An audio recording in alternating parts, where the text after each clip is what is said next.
We're starting this bulletin with some breaking inputs coming in right at the top of this hour. Politicians in Jammu and Kashmir are once again trying to block an attempt at integration of this union territory with the rest of the country. Since May 18th, over 25,000 non-locals, including Gorkhas and Valmikis, have been granted domicile of Jammu and Kashmir. And that has not surprisingly irked the National Conference and the PDP, the two local parties in J&K, injecting a religious angle to the move. Both parties are claiming by granting domicile to the outsiders, the government is trying to alter the demography of the state. Before we take this up for further discussion and details, let's play out some reactions for you. In fact, we will be shortly getting you reactions of former Chief Minister Dr. Farooq Abdullah on his take on the latest inclusion of these people as domiciles of Jammu and Kashmir. But we know for a fact that National Conference and PDP are two parties of J&K which are in fact opposed to the idea of non-locals getting the domicile status in the Union Territory of Jammu and Kashmir. In fact, who all have benefited so far? There are people from the Gorkha and the Valmiki community who have been living in J&K for many decades now, who have finally got the domicile status of J&K so that now they can get better jobs and more opportunities, and resources can be equally divided to them as well. There are at least 25,000 of such non-locals who have got benefits since the abrogation of Article 370, and now that has irked politicians in the valley particularly. Take a look at some reactions. What about domicile law, sir? The government has started. We are saying we are united against everything that they have done, So, which is illegal, which is unconstitutional. How do you think I'm going to accept what is unconstitutional?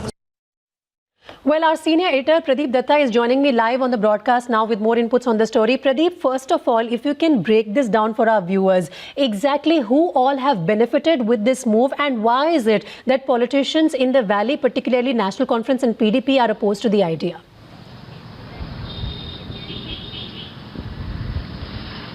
Almost everybody is benefited because of this domicile law, except for these dynasties like Muftis and Abdullahs, because they had almost made Jammu and Kashmir their fiefdom, and they were always using Article 370 and 35A to keep power in their hand. That's what these people had been doing. And today also you must have seen a very angry reaction coming from Farooq Abdullah's side. See, who are immediately benefiting? West Pakistan refugees, the people who had been putting up here for the last 7 decades, but they were not getting their due rights. Valmiki community, what can be the worst kind of a human rights violation? These people, even after getting better education, I spoke to some of them, they were PhD, but they had no other thing except for they had to work as Safai Karamchari only. So they had to, in short we can say, they said that it's really shocking that I am a PhD and I have to work as Bangi, as sweeper. That's what they had to do. Then the Gorkha community, for the last several decades they are putting up here, they were also treated as second-class citizens, but with this domicile certificate in their hand, they see a new ray of hope. Now their kids will also be able to get better education, they will also be able to get better jobs, because many of them had to migrate because they were not getting permanent resident certificate. And why they were not getting permanent resident certificate? Because there was Article 370 and 35A that decided who was the citizen. So it was like creating a class within a class, state within a state. So that is what actually Farooq Abdullah is saying, unconstitutional. Somebody should ask him. But you were denying even the basic fundamental rights to the people, the constitutional right to the people, right to education, right to job. This is a fundamental right of each and every Indian. This was totally against the idea of One India, because they always tried to create a stone wall that was preventing proper integration of Jammu and Kashmir with the rest of the country. But with this permanent resident certificate gone, Article 370 gone, with one stroke of pen, people here are feeling that the shackles of slavery that had been tied to them had been broken. Now they are feeling that this is not a piece of paper. This is basically a piece of paper that is granting them dignity, that has ended era of discrimination, that has in fact brought a new ray of hope. Now their kids will be able to get better education, better jobs, and they too feel that they are like any other Indian in Jammu and Kashmir. So that's in fact, a very important moment for them, historic Pradeep, moment one for can them. clearly sense political opportunism and, catering to a certain section which is their political vote bank when people in the National Conference and PDP raise their voice against a move like this. Stay with me. At the moment, the patriots of the land are asking the question, why oppose a move to end discrimination? This is a question that the BJP has also put for NC and the PDP particularly, slamming not just the NC patron but all Valley netas for politicizing the domicile move. Take a look at some reactions on that front. National conference, Congress और जो दूसरी पार्टियां हैं जो लगातार domicile कानून का विरोध कर रही हैं, मैं उनसे पूछना चाहता हूं कि आपके सांसद वहां पर संसद में उपस्थित नहीं थे जब यह कानून पास हुआ था? उन सांसदों को भी इस्तीफा दे देना चाहिए। और कुल मिलाकर के इसमें वेस्ट पाकिस्तान रेफ्यूजीज, गोरखा समाज, वाल्मीकि समाज, सभी को इससे फायदा हुआ है।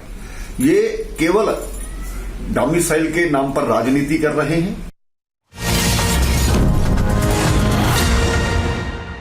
The entire purpose of the Congress and the local political parties like PDP, Hurriyat and National Conference, they together had tried their best to see to it that the entire state is Islamized and another Pakistan kind of an atmosphere is created in Jammu and Kashmir.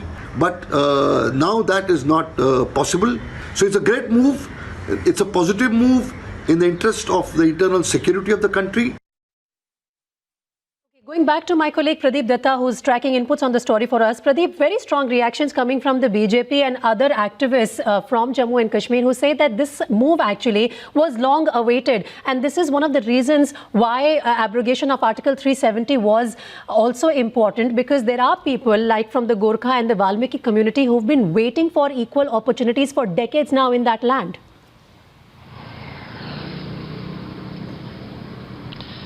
See, what can be worse? Because these Gorkhas, they had been given voters' right. They were only, in fact, used as a vote bank. Whenever there used to be elections, these politicians from PDP, National Conference and Congress, they used to go there. They used to make them tall promises. But when it came to giving them the basic rights, all those rights were denied, and they were deprived of those constitutional and fundamental rights. Their kids can't get better education. Their kids can't go to university because they were not having one piece of paper that was called permanent resident certificate. And what was permanent resident certificate? That was basically a stumbling block before the progress of many people like Valmiki community, West Pakistan refugees and these Gorkhas. And not only this was also preventing proper integration of the state of Jammu and Kashmir with the rest of the country. But now with this PRC certificate gone and this domicile in their hand, one can see smile on their faces. They are feeling so happy. They are feeling so good. And they are feeling that new era is going to start for them. They say many of them have already been living here for so many years, but they were treated like second-class citizens. Now they will also be treated like any other Indian in the state, in the Union Territory of Jammu and Kashmir. These people get equal rights. What exactly is the problem of naysayers? Why are they opposing this move? To just reflect a bit on that, let me go across to political analyst Majid Haidari, who's joining me live on the broadcast now. Majid Haidari, what is your take on this move? 25,000 people have benefited. Why give it a religious color when these people are getting their due after a long battle and hardships? Well, madam, frankly speaking, as being a true nationalist Indian, when the Article 370 was abrogated, I was hopeful that now it would unleash an era of peace and prosperity in Jammu and Kashmir.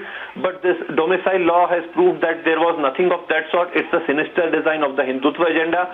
Why I say so is because not only the Muslims are being targeted, the first victims are the Dogra community in Jammu. How? I mean, we never had a Gorkha land in the country, but now Jammu may become the Gorkha land. That is point number one. And point number two is that if these were the domicile laws, why are these not being implemented in Ladakh also? Now the plot is quite clear that but that's a separate union territory. How do you say that it will never be implemented? It will be implemented perhaps in due course. We have just made one beginning. No, why was this much of hurry for Jammu and Kashmir? Why not for Ladakh also? When you abrogated Article 370 and came up with two different union territories, why the same law not being applied on Ladakh as well? What we get No, to know but is that Ladakh won't be getting it's any never such claimed by domicile anyone that it will laws or never be domicile applied certificates, elsewhere. because It has Ladakh never will been be claimed. termed as You a have to tribal make some community, beginning. Fresh and they doors have have their to rights open up conserved, somewhere, but we are and being it put at stake is because we the are Union Muslims Territory of and Jammu and Dogra. Kashmir. Pradeep Datta wants to give you a reply. Just listen to him, and then I'll play out some more political reactions. Yes, Pradeep, go ahead.